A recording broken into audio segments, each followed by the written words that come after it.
नाही, सरकार असं मराठ्यावर अन्याय नाही करू शकत. म्हणजे त्यांच्याबद्दल सकारात्मक आणि आमच्या बाबत नकारात्मक ही भूमिका मराठ्यांच्याबद्दल महाराष्ट्रातल्या सरकार नाही घेऊ शकत. कारण आमचं हक्काचं आरक्षण आहे.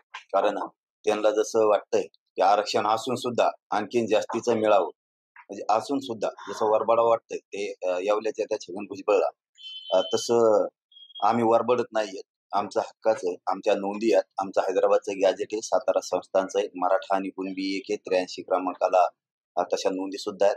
याच्यासारखं आम्ही खात नाही सगळ्या दिनाचं. त्यामुळे सरकार आमच्यावर अन्याय करणार नाही. सरकारने जर तसं केलं तर सरकारला मागात पडतं. सरकार जर पुन्हा पहिल्यासारखंच करायला लागलं, आम्हाला त्यांची गरज आहे, त्यांची गरज आहे, तर पुन्हा सरकारचे हाल होणार. मग आमचा नाविलाज. काल मुख्यमंत्री असंही म्हणाले की जी मागणी केली आहे तुम्ही त्यांनी ओबीसी किंवा कुणबी जातीची सर्टिफिकेट जी खोटी आहेत या सगळ्या प्रकरणाची चौकशी करण्यात येईल आणि जर कोणी खोटी अशी इश्यू झाली असेल तर देणाऱ्यावर आणि घेणाऱ्यावर दोघांवरही कारवाई. मग बरोबर आहे ना.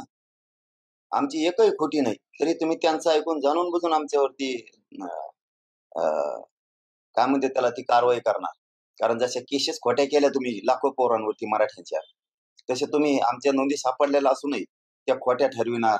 म्हणजे तुम्ही परत त्या ओबीसीच्या येवल्याच्या नेत्याकडून बोलणार आणि मराठ्यावर अन्याय करणार त्या रद्द करून. खऱ्या जरी असले तरी, आता खरे असले तरी तुम्हीच रद्द करणार आणि कसे असले तरी तुम्हीच करणार. कारण ओलं उभं तुमचंच जळतंय, कारण सरकार तुमचं आहे ना.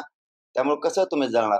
पण तुम्ही हे पण करा ना, ज्या मंडल कमिशननं 14% आरक्षण दिलंय, त्यांना जे रूल दिले होते त्या रूलनुसार त्यांनी आरक्षण दिले की नाही ती चौकशी करा आणि त्यांच्यावर कारवाई करा.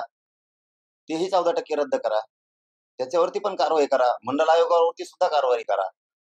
दिले 14%, त्याच्यानंतर ज्या नेत्याने दिले 1994 ला त्याच्यावरही कारवाई करा.